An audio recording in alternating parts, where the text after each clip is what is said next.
24節氣中的清明屬春季中段，日照漸長，氣溫回升，但降雨增多，濕度上升，故有清明時節雨紛紛之說。田裏進入春耕春播，果樹開花，昆蟲活躍，生機盎然。清明亦為掃墓祭祖、慎終追遠的時節。登山踏青既能親近自然，強健體魄，也是傳承孝道、凝聚家族情感的重要儀式。道家以天人合一為旨，清明正是順應天時、敬畏自然的體現。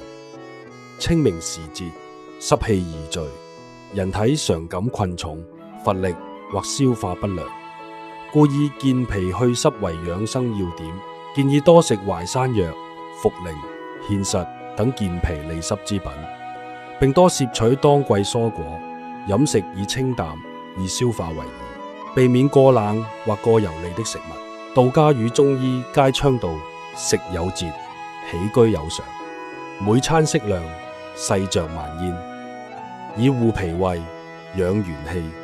道家重視吐納導引與清靜小浴的修為。